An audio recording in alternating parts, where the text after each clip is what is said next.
Jadi ada itu seperti di kita sendiri, bendera pusaka yang mula-mula dikibarkan oleh Presiden Soekarno dan Wakil Presiden Hatta waktu proklamasi 17 Agustus. Itu bendera pusaka masih ada, masih disimpan. Sudah sekian puluh tahun sampai sekarang. Sudah lusuh, sudah hampir cair, tapi masih dipelihara. Itu seperti ayatul mulki di kita itu, tanda kebesaran. Sesudah Presiden Soekarno, sekarang sudah Presiden Soeharto, bendera pusaka masih tersimpan baik. Apa itu syirik? Bukan syirik. Kalau syirik tentu Nabi tidak ada mengerjakan demikian itu. Lambang, malah kalau saudara dengar cerita yang sahih seperti Sayyidina Muawiyah sendiri, ada seorang penyair diberi oleh Nabi hadiah burdah, yaitu satu selendang burdah Nabi namanya. Kemudian setelah Muawiyah merintah, dibelinya burdah hadiah Nabi kepada penyair tadi sekian puluh ribu dinar. Buat apa? Buat lambang. Dia ada menyimpan bendera Nabi. Ini tuan-tuan yang terhormat, supaya kita luas berfaham dalam agama. Buat apa? Kalau orang yang tidak ada rasa, ya, buat apa itu? Buat apa bendera pusaka? Buat apa burdah Nabi? Malah menurut riwayat, burdah Nabi yang telah lusuh tua itu, yang kalau misalnya dipegang lama-lama bisa hancur karena sudah 1400 tahun, masih tersimpan sekarang di Tabu, disimpan oleh Republik Turki. Dulunya menjadi lambang juga dari khalifah-khalifah Utsmaniyah. Demikian juga seperti pedang Zulfikar, Sayyidina Umar dan lain-lain. Ada lambang-lambang.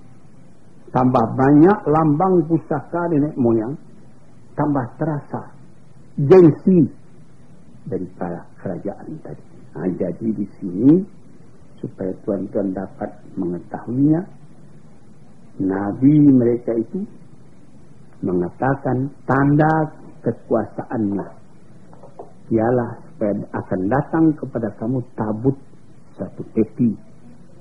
Di dalam peti itu tersimpan sakinah, ketentraman hati dari Tuhan. Wabaqiantun, dan sisa daripada apa yang ditinggalkan oleh keluarga Musa dan keluarga Harun. Sudah lama sesudah Nabi Harun mati, sudah lama sesudah Nabi Musa mati, ada sisa-sisa peninggalan mereka disimpan di dalam peti itu. Apa gunanya? Lambang. Ayatul mulki. Engkau mengatakan keturunan daripada Musa. Mana tandanya? Ini tandanya. Ada sisa. Atau seperti di dalam kerajaan Jambi dulu, ada keris si Genje namanya. Itu keris, itu ayatul mulki. Lambang dari kerajaan Jambi. Raja yang memegang itulah yang berkuasa. Itu sebabnya diambil ikhtiar oleh Belanda bagaimana spesies Genje itu jatuh ke tangan dia. Saya juga pernah pergi ke kerajaan Brunei 10 tahun dulu lebih. Tahun 60 kalau saya tidak salah saya ke sana. Itu dikatakan di dalam batu bersurat di kuburan bahwa lambang yang ditinggalkan oleh Raja Minangkabau, yang Minangkabau katanya, yang datang ke negeri Jambi itu genta. Nah, di sini nampaklah bahwa tiap-tiap negeri itu mempunyai lambang. Maka yang jadi lambang daripada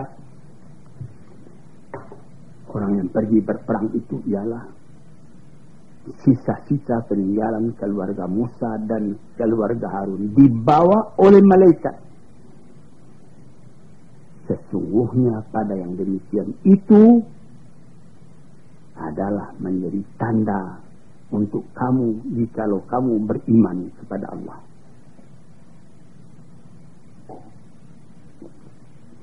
Saudara-saudara yang terhormat, seperti kerajaan Turki yang punya lambang. Apa lambang? Bulan bintang. Kenapa? Katanya ada satu cerita saya baca. Itu kalau di hari jernih, langit terang cuaca baik, itu bulan bintang kelihatan dekat. Tapi musuh-musuh katanya mendekatinya. Tambah lama, tambah tidak bisa dicapai. Kelihatan dia tambah dekat. Padahal jauhnya sekian juga. Akhirnya jatuh saja, hancur ke bawah. Yang bulan bintang tetap ada juga di udara. Ini lambang orang Turki. Demikianlah kadang-kadang bendera seperti orang Syiah mempunyai lambang hitam. Orang yang lain mempunyai lambang hijau dan lain-lain sebagainya. Nah, kita sendiri di Indonesia lambang kita pun ada, bendera kita merah dan putih. Itu di tiap-tiap lambang kaum ada lambangnya. Maka di waktu berperangnya Raja Talut tadi, dia mempunyai lambang itu juga. Falamma fasala Talutu bil junudi qala innallaha mubtalikum binar.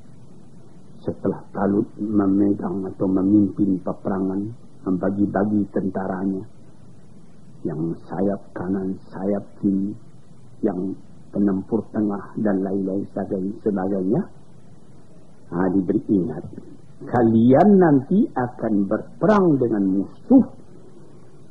Di tengah jalan kalian akan bertemu dengan satu batang air, sungai. Menurut keterangannya itu sungai Yordan yang terkenal. Faman syariba minhu falaysa minni. Barang siapa yang minum dari air itu tidak golonganku.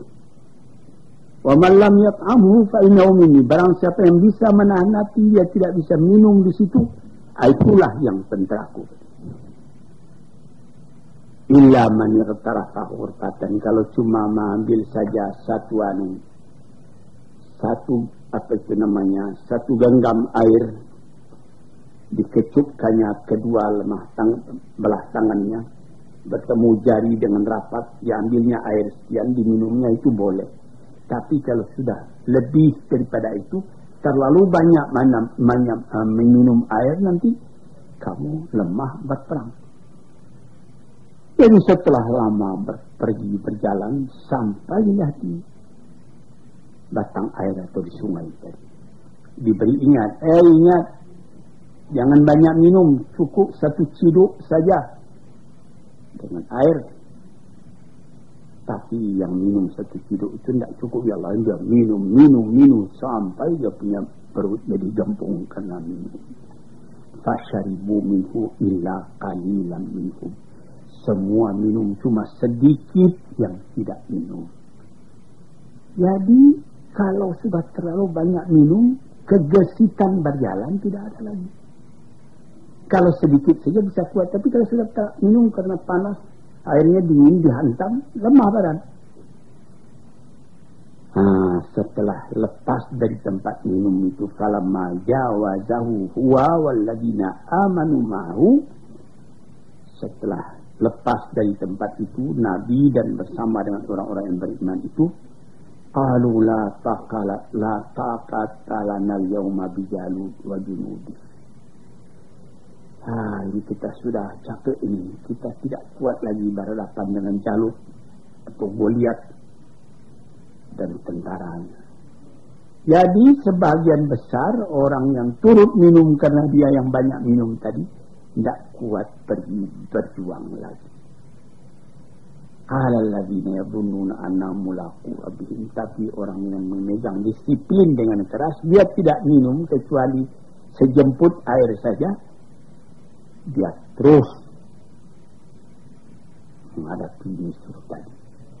Yang sedikit itulah yang menang. Berhasil juga yang sebagian besar sudah kenyang karena air, tidak bisa bergerak lagi.